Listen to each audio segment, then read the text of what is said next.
This is the Detroit Sports Podcast Network. Everyone's worried about Matthew Stafford and this big contract he's due to get. Relax, guys. I have some comforting words for you on the weekend special edition of the Hindsight 20.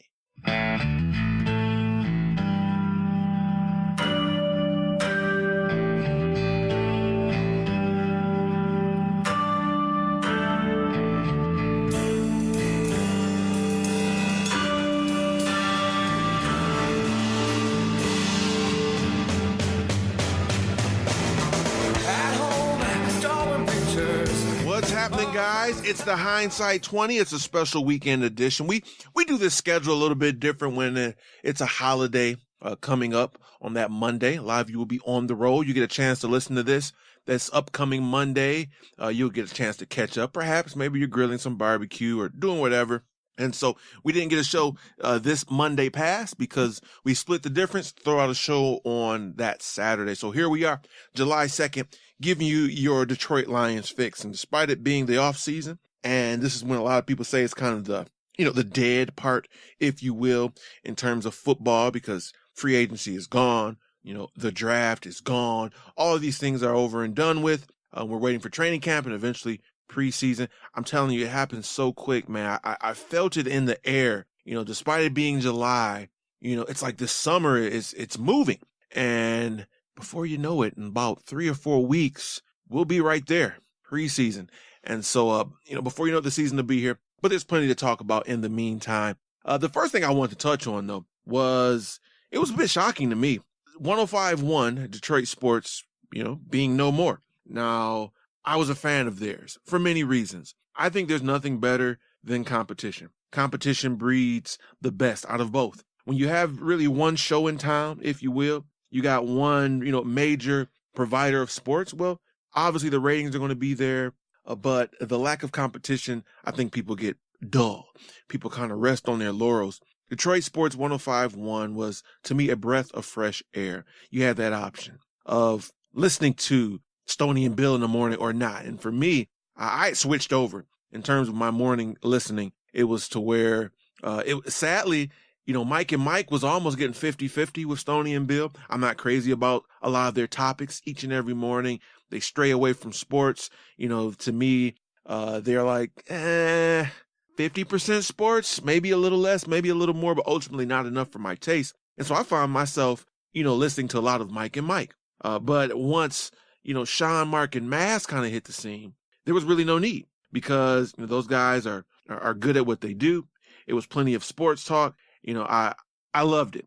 And so that was one, it was a no doubt switch. Now, I'm always at work, so I don't really get to hear the afternoon shows that much anyway. So Ryan and Rico, I've heard varying reports about how good they were or not. I didn't hear enough of them to really give an honest opinion, so I won't. But the afternoon drive, I get off work around 3:30, and, Mike Valenti, and I'm sure a lot of you feel the same way I do. He's a talented guy. He's smart. I get what he's doing. I think sometimes he is trolling. Sometimes I do think him and Terry play good cop, bad cop, but I don't know. I'm over it. Their ratings are probably through the roof. I know he is the guy, local radio. He's the guy. But for me personally, I'm just over it. I'm over the negativity. And, he would say I'm being real. That's fine. Everyone's taste, everyone's opinion. So I'm just giving mine. So I kind of got to the point where I had my fill of Valenti and Foster. All right. I'm not the biggest Valenti fan, but whatever. I respect the guy and I know he's super talented. Shore and Hunter, I really enjoy. I feel like Lindsey Hunter, he's good, man. A lot of these athletes, they come on the air, whether it be TV or on the radio, and it's kind of like, they're on, but it's like, thank goodness you're an athlete. With Lindsey Hunter, I felt like, he could have been a radio guy out the back. No experience or, no activity in the actual sporting world. To me, he was good enough. And him and Shore were kind of finding their way. And so I guess the first warning that we all should have known or expected something to happen was when David Shore, who was their program director, basically their boss, the guy that ran the whole station, when he got let go. And it was because of the ratings. It's hard, man. 97.1 sitting right there. It's hard to compete. There was supposedly some backhanded stuff. It was supposed to be a sealed bid for the airing rights of the Detroit Tigers. Some type of way that got leaked. And 97.1 supposedly, this is what you're hearing, got some information on 105.1's bids. They were able to, win and underbid. And that was another thing. Drew Lane leaving. So there was a lot of different things. Sean Baligian saying they just needed more time. Ultimately, it's sad because I think it was a breath of fresh air. It's an option. It's an alternative. And if they stuck around a little while, although 97.1 was slaying in the ratings and they would probably say, it is no competition, they were another voice. And if I was one of the guys that kind of was switched over, in the mornings, I was primarily listening to 105.1. In the afternoon drive, primarily listening to 105.1. I know I'm not the only one out there. So to hear that they left was kind of disappointing. So that Wednesday night, I'm driving home and I'm hearing these oldies and those old songs playing. And I'm like, oh man. And so I really didn't listen to 105.1, the music or whatever, for the next day or so. And so I go to the gym, shooting some baskets with a buddy of mine, and actually Kevin, who we still do the Pistons show. I know it's been a while. We'll be back. But he said, man, dude, 105.1 is pretty good, man. I mean, because I think I mentioned how upset I was that Detroit sports was gone. And he said, dude, they're playing, it's like a throwback hip hop and R&B station. So I cut this thing on and I was more than pleasantly surprised. I think if you're between the ages of like 25, mid to late 20s up until like your 40s, these songs are perfect. I mean, the 90s, the early 2000s, you got Jodeci and you've got Nelly and, Biggie. It was great, man. And so, I'm sad to see my boys leave, but dude, 105.1 is not that bad. And it's something different because all the other stations are playing their own things. You got the oldies for rock and you've got, all your current, but like a throwback hip hop and R&B, 92.3 really doesn't have that. This is a different feel. It's a new and improved way of getting your throwback fix. And yeah, you can go to Spotify and hear all those songs, but the convenience of the radio to me is still king. And so, when I cut on my radio and I'm sitting there and I hear this song, Gangsta Party by Snoop and Tupac, how can I not go back to 1990 whatever, 1996, 1995, and I'm sitting there and thinking about listening to these songs when I was in elementary and middle school. It was pretty cool, man. So the running joke I always made with my buddies was, I always said that, 105.1 is a station I want to work on. I want to eventually be on 105.1. I want to be a radio voice, perhaps, a Lions insider, somebody in the know. And so the joke continued, man. After all the songs, your Nellies and I Got 5 on it, hit after hit, this song here, Gangsta Party, I said, you know what, guys? I still plan on working for 105.1. Just very enjoyable. It's not going to replace the sports fix, but it certainly is something different. We don't really have a throwback hip-hop and R&B, going back to the 90s and the early 2000s. So it's pretty cool. I think a cautionary tale of radio is really evident in this 105.1 as well, because, I've always had aspirations of potentially, hey, making a living to talk about sports. I think I know a little bit about it. I try to be entertaining on here. I always felt like, I work a 9 to 5 and I have a family, a wife. And if given the opportunity to devote, a regular working schedule's amount of time in fine tuning my craft and taking in information, taking in sports, I always felt like if I had that opportunity that I can hold my weight. I feel like what I do now, I give the best that I can, but there's only so much time. If it was my living to be a radio personality, I feel like I can hang with the big boys. Given that, that shot, I think that, it would potentially be something there. Maybe I'm wrong, maybe not. But the point I'm getting to, though, is something that I always worried about. It was the cautionary tale. It was the downside of radio. Radio is very fickle. For every Mike Valeni or Michael Stone, guys that, are comfortable and, in their spot and, they're there and they're not going anywhere and they've made a 20-year living. There's plenty of guys that are super talented that they're here at one moment and then they're gone because radio is just that fickle. And I've always wanted to be on the air, but I've always been scared of that moment like those guys at 105.1 got. I mean, I think some of them had an idea. They heard rumblings once Dave Shore left, and you can look at the ratings and you kind of can see it coming. And it's still a dream of mine. It's still something I think I will attack, but I did make an effort to have, plans B and C and D, just being realistic. And I'm not going to get too much into that, but I always said I'm going to make a provision for myself.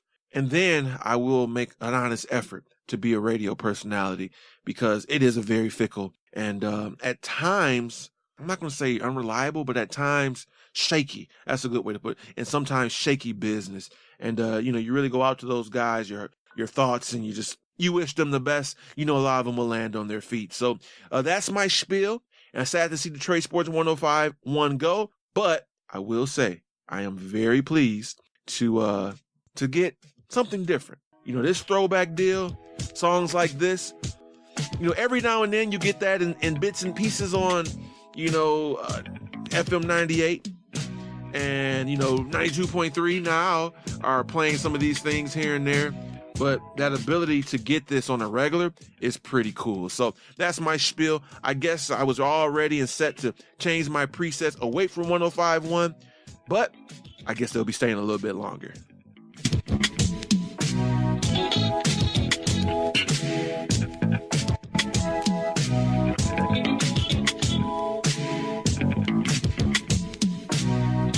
All right, guys, we got our juicy in. We got our spiel about a little bit of local radio, the comings and goings. I'm interested to see where some of these guys are going to end up. Sean Belizean is going to be in the mix somewhere, and plenty of the other guys are super talented, so something's going to happen. Let's talk Matthew Stafford. And we can't really talk Matthew Stafford without first talking about Andrew Luck. We already know, it's a monstrous deal, okay? 6 years, $140 million. Now, what's funny, Andrew Luck is playing probably the most important position in all of sports. It's hard to compare one position to another in different sports, but certainly in football, it's the most important position. And he's one of the best young guys, okay? And he's getting a record deal, 6 years, $140 million. You've heard anywhere between 80 and 87 million guaranteed. I mean, the deal is huge, but it's not even as big as Mike Conley. What's going on? I'm going to get to Stafford and Luck in a second. What is going on in the NBA? I get it. I know with the TV deal and the cap raising, but dude, and Mike Conley is a good player, albeit never an all-star. He's a good player. Richest man in NBA history. Those contracts are guaranteed. No matter what happens, his leg can become linguini. He's getting $153 million. Okay, fine. He's a good player. Still, crazy numbers, but he's good. But guys like Timofey Mozgov, Luol Deng still getting, 17 million a year. Man, these numbers, I can't even quantify them, and if you signed a contract like a year or two ago, oh man, Damian Lillard, Reggie Jackson only making 16. Those guys would all be making $25 million. Hey, a boss of mine told me this before. Timing is everything, because some of these guys getting this ridiculous money, timing is everything. They became a free agent in the salary cap bonanza. They became a free agent at the best possible time. And because of that, dude, they're cashing in. And so, I look at Andrew Luck's deal and it's crazy. It's 6 years, $140 million. And it still pales in comparison to a guy like Mike Conley. But it is a huge deal. And so the next guy up is our very own Matthew Stafford. Matt Stafford. And so I've already been hearing, and I'm sure you have too, of the hordes of people saying, dude, Stafford's going to break that. Because, every year it's just the way it goes. No matter if you feel like Stafford's better than Luck or not. I know a lot of people don't. I personally don't. But he's good, and he's going to get paid. He's going to get paid more than what Andrew Luck got paid. Every year, it goes up more and more and more. The salary cap also increases in the NFL, just not as crazy and as sudden as not as crazy and as sudden, excuse me for that beep, I apologize, not as crazy and as sudden as what we see on the NBA level. And so here we are debating what's going to happen with Matt Stafford. And so his deal is going to be, 6 years, 150 something million, and probably 80 or 90 something million guaranteed. How do you feel about that? Well, me personally, I'm here to tell you one thing. Relax. I think we're in good hands, and it all boils down to one Robert. I'm assuming that's his first name, Robert Quinn. No, not that guy, not the defensive end that we could have and should have drafted over Nick Fairley. No, Bob Quinn, our new GM. We're in a good position. This is why. We have a guy who did not draft Matthew Stafford. We have a guy who has more power, I would say, than Matthew Stafford. His job security with the Detroit Lions is safer than that of his starting quarterback. He has several years to get this right. They have given him the keys to the car. Rod Wood seems as though he's stepping to the side, letting Bob Quinn do his thing. We know Martha Ford, and she's always involved, but I really do feel like they're letting Bob Quinn do his thing. And so it's not a situation where we're tied into Stafford. If he gets that monstrous deal, to me, it's because he earned it. He showed that, and it's crazy that, he could be heading into, 9th, 10th season, and it's still the question marks. What if, what is he? What if?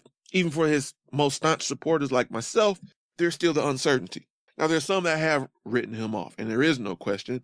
They don't think he can be that guy. Those on the support Stafford camp that do believe in him, like myself, even his biggest supporters still kind of have that question mark type of thing going on. Well, if he gets that contract, it means that things did click. It means that not only did he have a good statistical year, he stayed healthy, the team did good. He proved that he can get it done without Calvin. I said it once, I said it again. Calvin was not the security blanket that many people thought he was for the last, I'd say, 2 seasons. But we're in good hands. Quinn has been given really a golden opportunity. Now, if Stafford was due to make money this year, it would have been shaky. And, he would have to make a decision without the best information, without having to observe him himself, without getting a few his pieces in the mix. And ultimately, they probably would have signed him. If I had to guess, coming in, whether Quinn would sign Stafford or not, if he was due up this year, I'm going to say he would have signed him. And that would have been shaky. That would have been shaky. And so this year, it works out for both Matthew Stafford and for Jim Caldwell. This is why I think, he was not in a rush to go to the next guy. He's given a year to kind of look and see what he has in both of these gentlemen. And ultimately, he's not married to them. He didn't draft them. The loyalty isn't there. And for all those reasons, he's going to make a decision, I think, that will be sound. He's going to make a decision that I believe will be the best one. And if he gets that big money, guys, it's because he deserved it. And, I don't think there's any excuse for Stafford this year. Consistency with coach. He's got the guy that he wants in Jim Bob Cooter. He no longer has Calvin as that quote-unquote security blanket. Everything to me says this is it. And I know probably the last 3 to 4 seasons, myself and whoever else talked about Stafford said, well, this is the year we got to see because yada, yada, yada. It's really happening this time, guys. Of all the times we said it, this year we mean it. This time is different. This year is make or break for the guy. It's his team. It's time to carry it. It's time to sink or swim with Matt Stafford. And depending on what happens, we have a new guy that has no problem keeping or cutting bait with him. And trust me, Bob Quinn, of all the things he said about Stafford and how much he loves him and thinks he's going to be good, I'll tell you this much. He's not giving that guy 150 something million and 80 something guaranteed just because, well, who else are you going to draft? Who's your replacement? That's scary football. Just because it'll be hard to replace him doesn't mean he's worth 150 something million. Okay? Because at the same time, you could pay someone else, I don't know, 50 million over 3 years. He won't be as good, but maybe he'll deserve that money, and that money can go elsewhere. And I'm hoping that's how Bob Quinn operates. This whole, well, who are you going to replace him with? So just pay him 150 something million. To me, that makes no sense. Yeah, you replace him with someone not as good, but you don't pay that guy, a tenth as much as Stafford's going to make. And that's hyperbole, obviously. But you get my drift. And I don't think Bob Quinn's going to work under that tactic. He's not going to work as a scaredy cat, if you will, to use third grade insults. He's not going to be that way. I think he's going to say, is this guy worth it or close to worth it or not? Not, I won't be able to get another guy, so we better just give him this astronomical deal, even though we don't really want to give it to him. No, that's not going to go that way. I trust Bob Quinn to do the right thing. I ultimately think Stafford will, and, hey, I'm repeating probably what I've said every year. When I said it's a make or break year, I think Stafford's going to make. Between the make or break, I think he's going to make. I think he's going to have a good year. I think he's going to show the glimpses that we saw in those last 7 or so games where he was statistically one of the best quarterbacks in the league. I think that's going to come true. I think we're going to see it, and it's going to help the team, and he'll get the money. But either way, don't be scared, okay, guys? Oh, no, Stafford's about to get this deal, big deal next. It's going to be horrible. We have a new regime. Bob Quinn is going to do the right thing. If Stafford gets that big deal, it's because he earned it. If he doesn't earn it, it's not going to be, well, who else can we get? Or, he's been the best Lions quarterback. No, if he doesn't earn it or come close to it, I'm confident that Bob Quinn will look at him and say, sorry, you're not getting it from the Lions. All right, guys, we want to take a quick break. When we come back, a really cool story about Ameer Abdullah that we'll talk about, and then we'll end the show with some potential situations to where the Lions maybe have stolen players before, players have been stolen from the Lions, and how our team would look if some of those Ameer Abdullah-esque stories actually went the other way for our team. So stay tuned right here for the second half or last third, however you want to look at it, on the Hindsight 20. Jerry Mallory here for the Hindsight 20 podcast. It's simple. Your ad can be placed right here. Just send us an email, hindsight20podcast@gmail.com.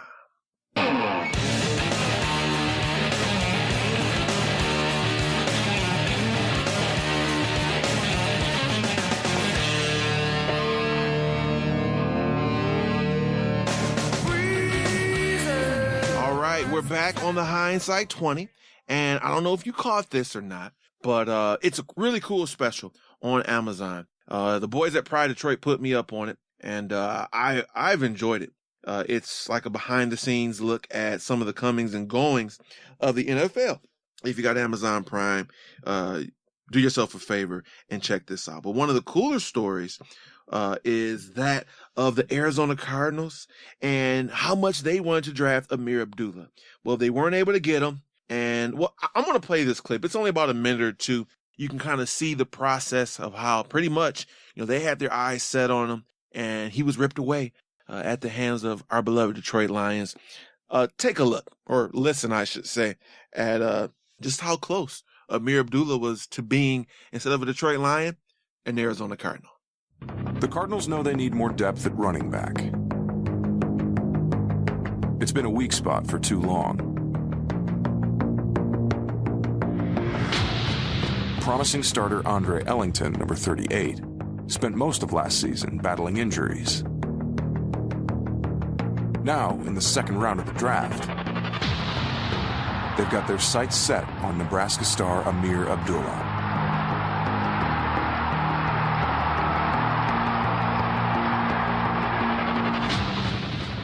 Looks like they're going to get their man.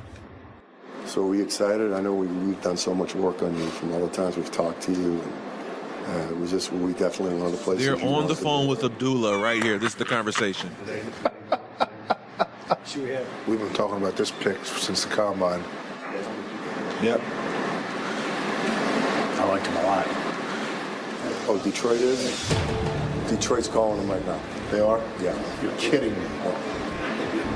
Okay, well, we'll let you take that phone call then. Got too excited too early. Hello? Golly, you gotta be kidding me. Okay, well, I'll tell you, we'll call back as soon as we're on the clock. They're fixing. Detroit? It's gotta be him. How cool is that, guys? I mean, you're sitting there, you think you got the guy you wanted, and lo and behold, and I'm sure it happens a lot. in the NFL. We know the pick. We know it's Ameer Abdullah, and the rest is history. We're pleased with him, obviously. We love what Ameer Abdullah was able to do his rookie year. We're confident that, next year will be even better. I just found that so fascinating. We're not privy to that, We know it probably happens all the time, but we don't get a chance to see it. And that was really, really interesting. I'm going to be checking that out. If you got Amazon Prime, it's a whole series of events, leading up to the draft and during the season. So I'm looking forward to seeing how everything really pans out. Now, the funny thing about it was, Ameer Abdullah, they didn't get the guy that they wanted. That was their number one target. They ended up getting a decent guy. David Johnson had himself a fine rookie year. Some will say he looked better than Ameer Abdullah. Everything is subjective and situational. We don't have to get into their stats.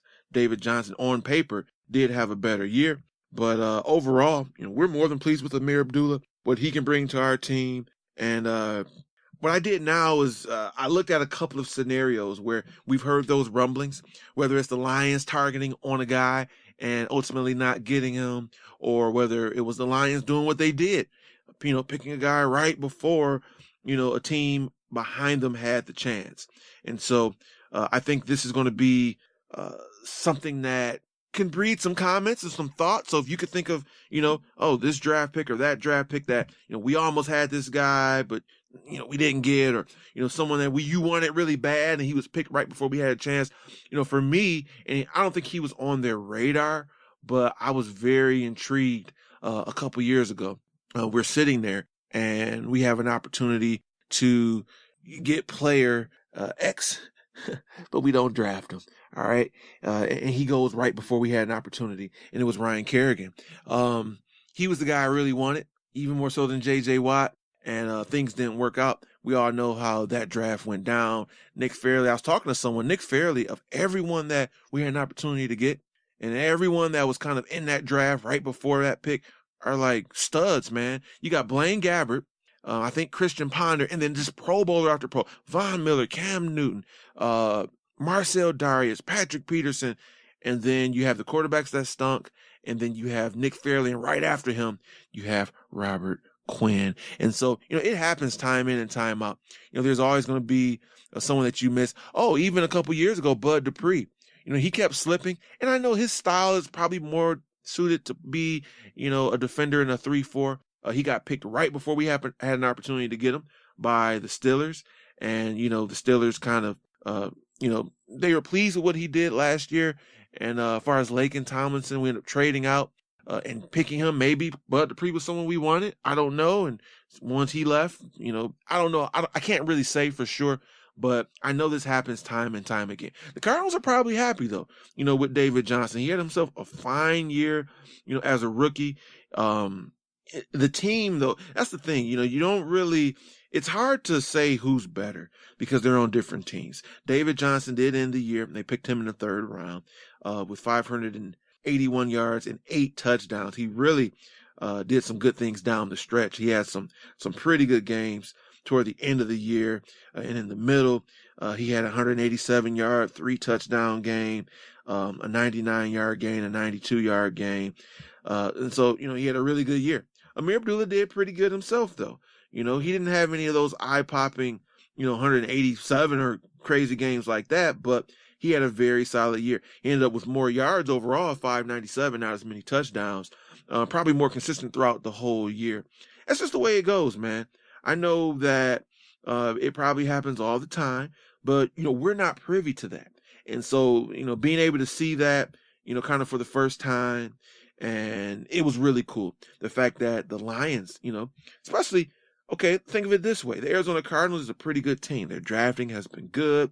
And anytime you hear rumors that, a good team kind of wanted the player that you end up picking, you feel confident. Now, it's happened before, and I want to name that person in a second. It didn't really pan out for us. But, it's always good to hear that the guys that you're targeting are also, being targeted by good teams. Now, Ameer Abdullah went 54 overall in the second round, and the Cardinals felt comfortable that at 58 he'd be there. Let's look at this situation. The Baltimore Ravens, they could have been the market for a running back. It wasn't for sure. Ray Rice thing, he wasn't going to play. Then you had Forsett and different guys, but it was a small possibility. I think they felt really good. The fact that you had the Pittsburgh Steelers right there, they've got Le'Veon Bell, so that wasn't an option. And then St. Louis just, that wasn't a logistic option either, because keep in mind, they just drafted in a top 10 pick, Todd Gurley. So they felt like, hey, for whatever reason, they didn't count on Detroit picking a running back, although it was a need. And they got on that phone, and obviously the rest is history. I like the guy we got. I'm sure, they're more than pleased and happy with the guy that they got. But let's talk about a few scenarios as we close the show out. Those near misses. The Lions really wanted this guy, but right before the pick was up, someone else drafts him, or the other way around where we picked up a guy. Now, we can go back to the 2009 draft. According to multiple reports, at number 20, the Lions wanted to draft Jeremy Maclin. Martin Mayhew loved his versatility. He was known as a return specialist, but also a very good receiver, good hands, good speed, a really good complement with Calvin Johnson, and an added weapon for Matthew Stafford. Well, at number 19, right before the Lions pick at number 20, Jeremy Maclin goes to the Philadelphia Eagles, and we end up picking Brandon Pettigrew. What if that was reversed? What if Jeremy Maclin actually went here? I don't think he's a monumental player. I don't think he shifts your team's legacy tremendously. But between the two, especially, Maclin has had his share of injuries and things. Now, you can't just automatically assume he would have had all those injuries with Detroit. Just the player that you're getting definitely would have been an upgrade. It would have been a legit number 2, better than what Nate Burleson did for us. And we know, Nate Burleson had some pretty good years for us. So that's one of those misses that, you hope you could reverse it. I don't think it's that much of a difference. It's not monumental, game-changing, game-breaking, Jeremy Maclin instead of Brandon Pettigrew. Now, the next one is the other way around. It's same draft, 2009, and it's the safety position. Detroit Lions draft Louis Delmas. All accounts were the New England Patriots were ready. They had the next pick at 34, and they were ready to draft Delmas. He's off the board, and Patrick Chung, safety, is their choice. For whatever reason, New England trades and gets Delmas. With their fortune and the way they are, Delmas probably doesn't have the knee problem. He's probably a Bob Sanders 2.0. I know I'm doing the whole negative thing for the Lions, but it's true. Patrick Chung's been solid. He's been there all these years. And yes, he is better, has had a better, more consistent career than Louis Delmas. Delmas showed flashes early on, though, and his ceiling was potentially higher, I would say, than Patrick Chung. Patrick Chung's been pretty steady. Louis Delmas had those spikes in his career trajectory, and ultimately, with the Patriots, maybe that ceiling and that potential would have been realized. We really don't know. No way of knowing that, but what can you do? Now, this next one, no one likes, but we got to do it. It's Eric Ebron, and supposedly there were several teams that wanted Eric Ebron's services.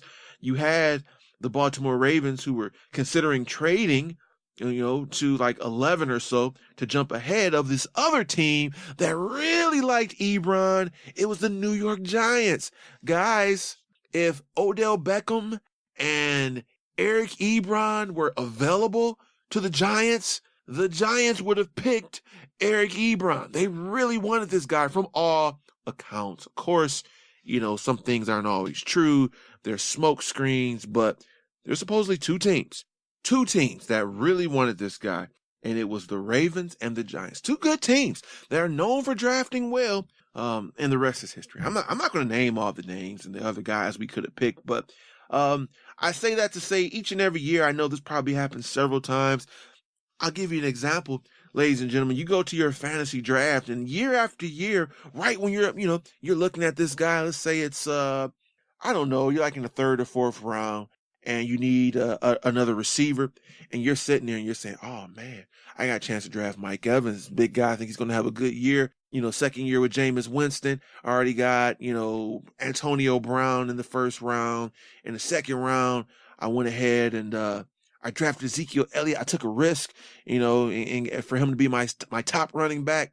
I can go running back, but I'm going to go receiver, and Mike Evans is the guy I want. I'm targeting him. You know this always happens, and you've got the next pick, but the guy right before you picks who? Mike Evans. It always happens. And so if it happens on the fantasy level, I'm sure it happens on the pro level, a lot. We just saw a case there. It was kind of cool, though. We had to talk about it, especially since it was pertaining to one of our own, Ameer Abdullah. It's been a fun show, guys. Be safe out there, all right? We got people running into gas trucks and gas pump, whatever deals in Melvindale causing huge explosions. I know you like to sit back with a drink or two or 20 on the holidays, but be safe, be smart, okay? You got to wake up Tuesday and go to work. You got a family that loves you. You got some Lions football to watch in September. Be safe, be smart, have fun. Hopefully this show gives you a bit of enjoyment while you're flipping those burgers, while you got those ribs, barbecuing, you got that pork butt in the slow cooker. Enjoy yourselves. I'll be back, not this Monday, July 4th, but the following July 11th. And until then, this has been Jerry Mallory for the Hindsight 20 podcast.